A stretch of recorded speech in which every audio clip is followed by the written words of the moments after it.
जय हनुमान जय शनिदेव। भक्तों, आज आपकी सभी मुरादें तुरंत पूर्ण होने वाली है, क्योंकि आज शनिवार के दिन जो भक्त हनुमान जी के मंत्र का जाप करता है अथवा श्री हनुमान चालीसा का पाठ करता है, उससे हनुमान जी शीघ्र ही प्रसन्न हो जाते हैं। भक्तों, आज आपकी जो भी मनोकामना है उसे हनुमान जी तुरंत पूर्ण करेंगे, क्योंकि कहा जाता है जो भक्त शनिवार के दिन शनिदेव से पहले हनुमान जी की पूजा अर्चना करता है उससे शनिदेव तुरंत ही प्रसन्न हो जाते हैं। इसीलिए भक्तों, आज आप हनुमान जी के मंत्र का अथवा हनुमान चालीसा का पाठ करिए। दोस्तों, अगर आप किसी कारणवश हनुमान मंत्र का जाप नहीं कर सकते हैं तो हम आपके लिए हनुमान जी के मंत्र का जाप कर रहे हैं। आपको करना बस यह है कि आपको अपने मोबाइल में चलाकर इस मंत्र को छोड़ देना है, चाहे घर हो, ऑफिस हो, कहीं भी हो। आपके कानों पे यह मंत्र सिर्फ सुनने मात्र से भी हनुमान जी आप पर प्रसन्न होंगे और आपको आपके मन इच्छा अनुसार धन दौलत का आशीर्वाद देंगे। इसलिए भक्तों, देर ना करते हुए हमारे साथ हनुमान जी के इस पावरफुल मंत्र का स्मरण करिए। लेकिन उससे पहले अगर आपने अभी तक हमारे चैनल को सब्सक्राइब नहीं किया है तो तुरंत कर लीजिए और वीडियो को लाइक जरूर कीजिए। और हाँ भक्तों, कमेंट बॉक्स में जय शनिदेव जय हनुमान जरूर लिखिए, ताकि आपकी मनोकामना हनुमान जी तक और श्री शनिदेव जी तक तुरंत पहुँचे और उनका आशीर्वाद आप पर तुरंत ही बरसने लगे। तो चलिए मित्रों, हमारे साथ इस मंत्र का स्मरण कीजिए, लेकिन ध्यान रखिए कि मंत्र आपको पूरे 108 बार के लिए ही स्मरण करना है। अगर आपने इसका आधा अधूरा जाप किया या सुना तो फिर आपको इसका कोई भी लाभ नहीं मिलेगा। एक बार प्रेम से बोलिए, जय श्री राम जय हनुमान। मनोजवं मारुततुल्यवेगं जितेन्द्रियं बुद्धिमतां वरिष्ठं वातात्मजं वानरयूथं मुख्यं श्रीरामदूतं शरणं प्रपद्ये। मनोजवं मारुततुल्यवेगं जितेन्द्रियं बुद्धिमतां वरिष्ठं वातात्मजं वानरयूथं मुख्यं श्रीरामदूतं शरणं प्रपद्ये।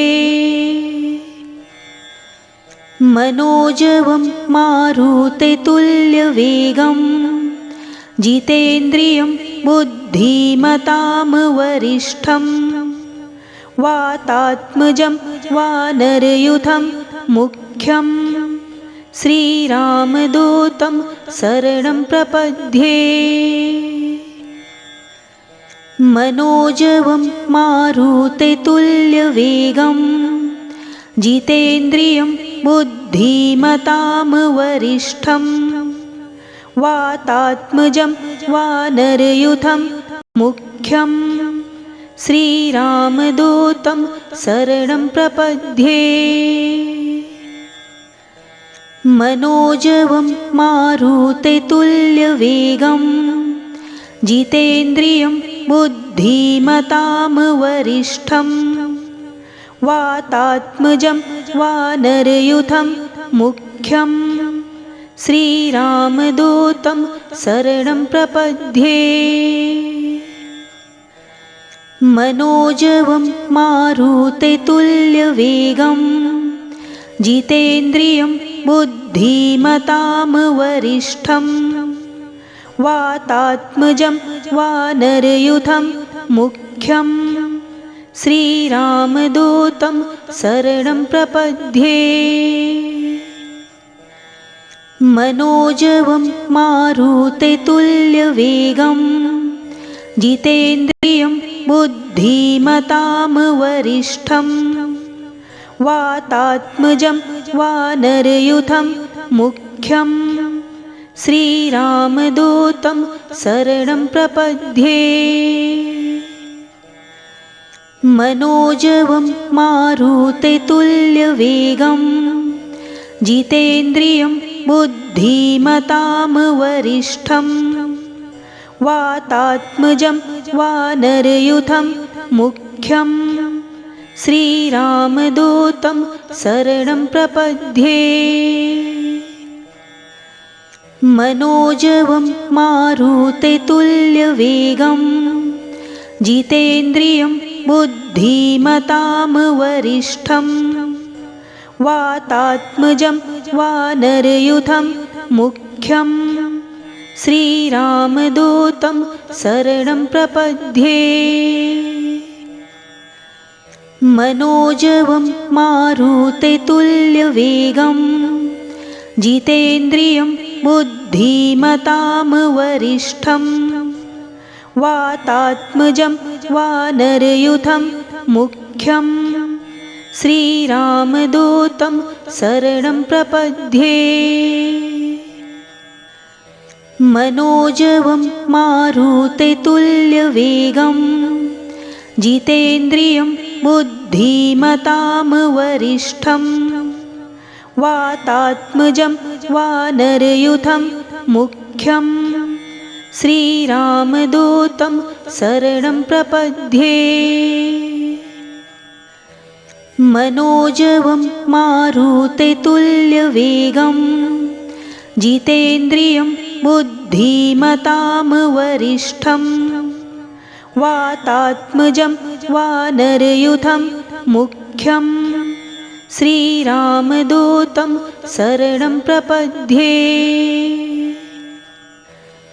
मनोजवं मारुततुल्यवेगं जितेन्द्रियं बुद्धिमतां वरिष्ठं वातात्मजं वानरयूथं मुख्यं श्रीरामदूतं शरणं प्रपद्ये। मनोजवं मारुततुल्यवेगं जितेन्द्रियं बुद्धिमतां वरिष्ठं वातात्मजं वानरयूथं मुख्यं श्रीरामदूतं शरणं प्रपद्ये। मनोजवं मारुततुल्यवेगं जितेन्द्रियं बुद्धिमतां वरिष्ठं वातात्मजं वानरयूथं मुख्यं श्रीरामदूतं शरणं प्रपद्ये। मनोजवं मारुततुल्यवेगं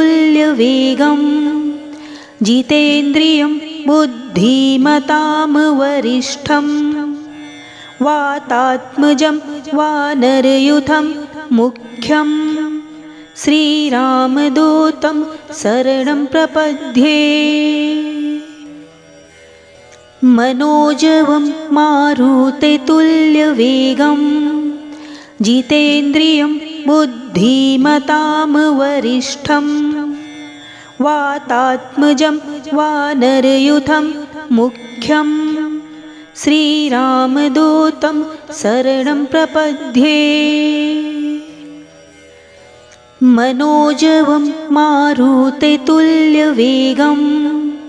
जितेन्द्रियं बुद्धिमतां वरिष्ठं वातात्मजं वानरयूथं मुख्यं श्रीरामदूतं शरणं प्रपद्ये। मनोजवं मारुततुल्यवेगं जितेन्द्रियं बुद्धिमतां वरिष्ठं वातात्मजं वानरयूथं मुख्यं श्रीरामदूतं शरणं प्रपद्ये। मनोजवं मारुततुल्यवेगं जितेन्द्रियं बुद्धिमतां वरिष्ठं वातात्मजं वानरयूथं मुख्यं श्रीरामदूतं शरणं प्रपद्ये। मनोजवं मारुततुल्यवेगं जितेन्द्रियं बुद्धिमतां वरिष्ठं वातात्मजं वानरयूथं मुख्यं श्रीरामदूतं शरणं प्रपद्ये। मनोजवं मारुततुल्यवेगं जितेन्द्रियं बुद्धिमतां वरिष्ठं वातात्मजं वानरयूथं मुख्यं श्रीरामदूतं शरणं प्रपद्ये। मनोजवं मारुततुल्यवेगं जितेन्द्रियं बुद्धिमतां वरिष्ठं वातात्मजं वानरयूथं मुख्यं श्रीरामदूतं शरणं प्रपद्ये। मनोजवं मारुततुल्यवेगं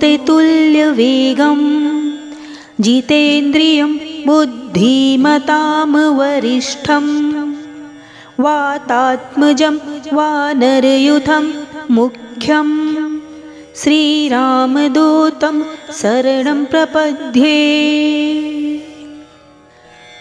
मनोजवं मारुततुल्यवेगं जितेन्द्रियं बुद्धिमतां वरिष्ठं वातात्मजं वानरयूथं मुख्यं श्रीरामदूतं शरणं प्रपद्ये। मनोजवं मारुततुल्यवेगं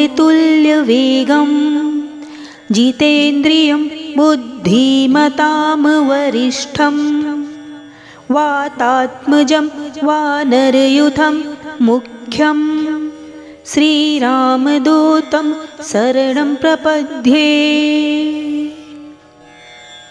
मनोजवं मारुततुल्यवेगं जितेन्द्रियं बुद्धिमतां वरिष्ठं वातात्मजं वानरयूथं मुख्यं श्रीरामदूतं शरणं प्रपद्ये। मनोजवं मारुततुल्यवेगं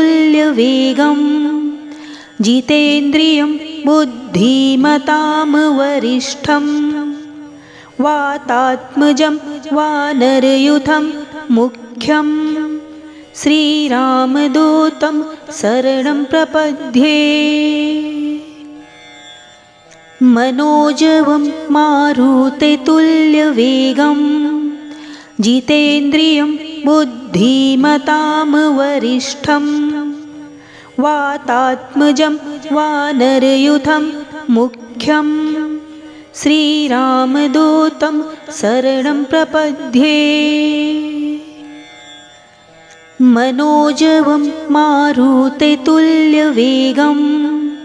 जितेन्द्रियं बुद्धिमतां वरिष्ठं वातात्मजं वानरयूथं मुख्यं श्रीरामदूतं शरणं प्रपद्ये।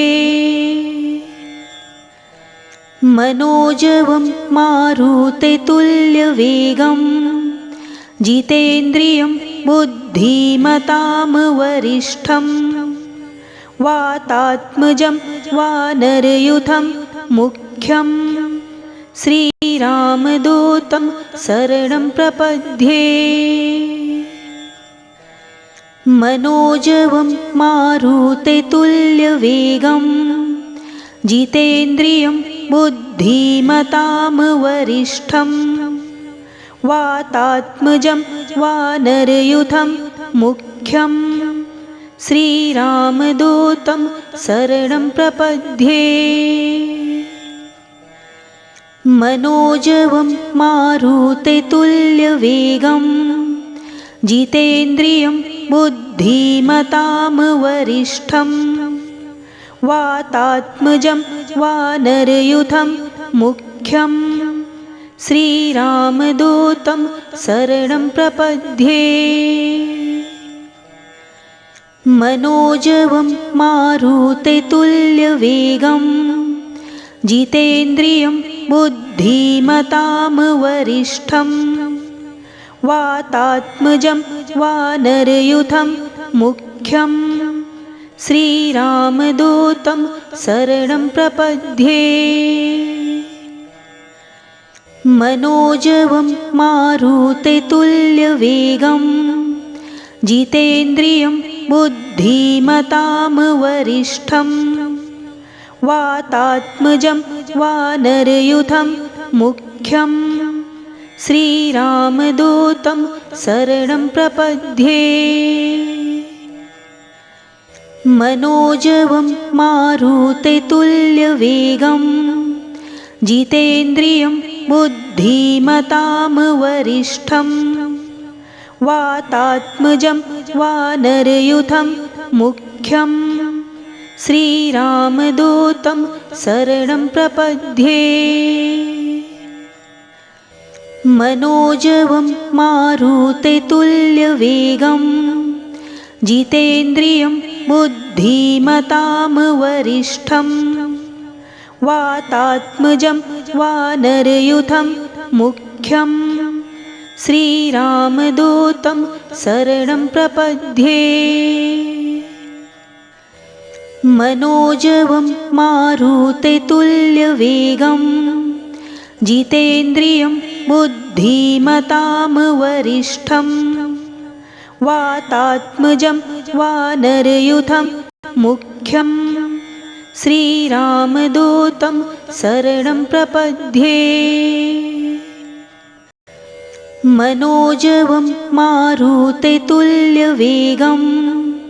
जितेन्द्रियं बुद्धिमतां वरिष्ठं वातात्मजं वानरयूथं मुख्यं श्रीरामदूतं शरणं प्रपद्ये।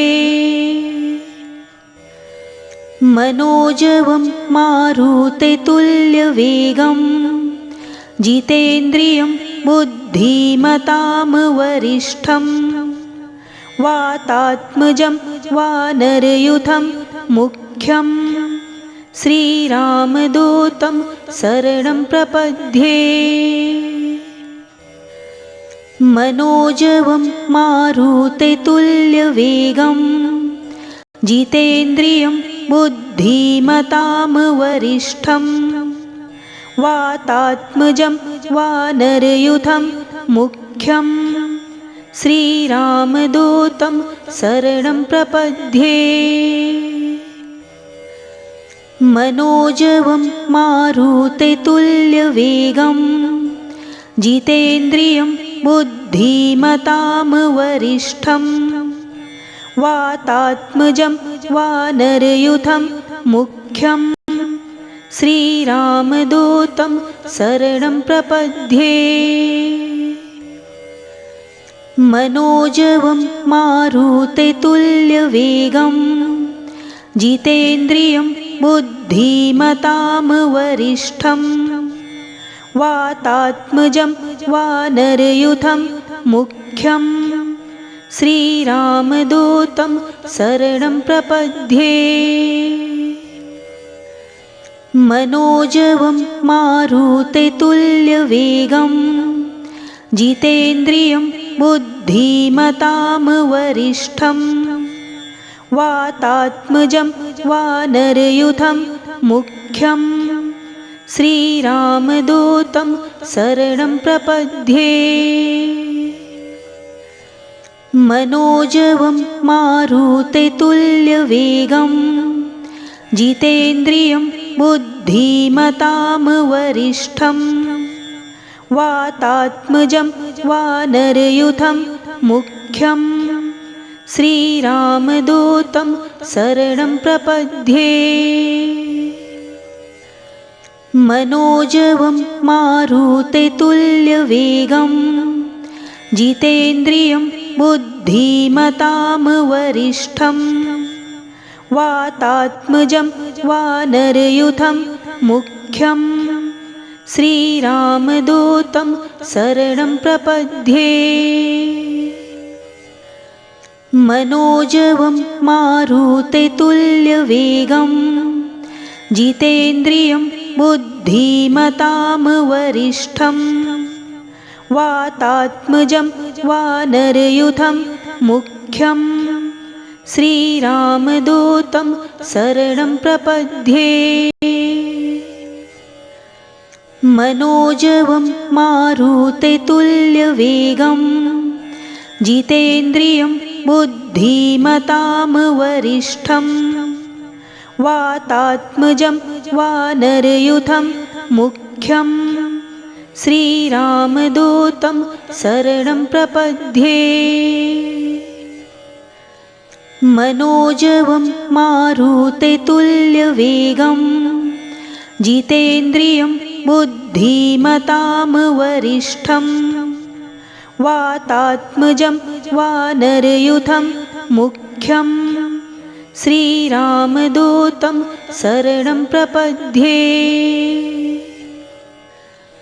मनोजवं मारुततुल्यवेगं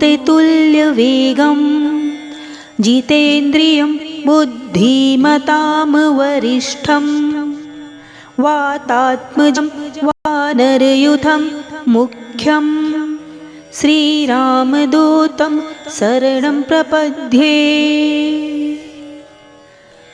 मनोजवं मारुततुल्यवेगं जितेन्द्रियं बुद्धिमतां वरिष्ठं वातात्मजं वानरयूथं मुख्यं श्रीरामदूतं शरणं प्रपद्ये। मनोजवं मारुततुल्यवेगं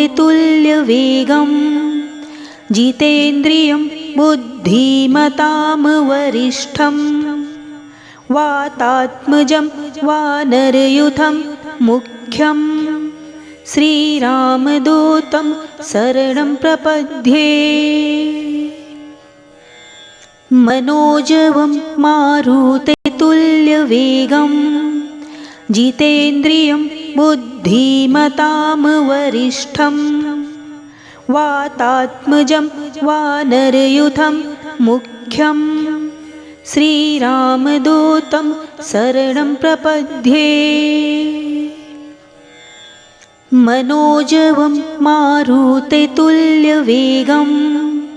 जितेन्द्रियं बुद्धिमतां वरिष्ठं वातात्मजं वानरयूथं मुख्यं श्रीरामदूतं शरणं प्रपद्ये। मनोजवं मारुततुल्यवेगं जितेन्द्रियं बुद्धिमतां वरिष्ठं वातात्मजं वानरयूथं मुख्यं श्रीरामदूतं शरणं प्रपद्ये। मनोजवं मारुततुल्यवेगं जितेन्द्रियं बुद्धिमतां वरिष्ठं वातात्मजं वानरयूथं मुख्यं श्रीरामदूतं शरणं प्रपद्ये। मनोजवं मारुततुल्यवेगं जितेन्द्रियं बुद्धिमतां वरिष्ठं वातात्मजं वानरयूथं मुख्यं श्रीरामदूतं शरणं प्रपद्ये।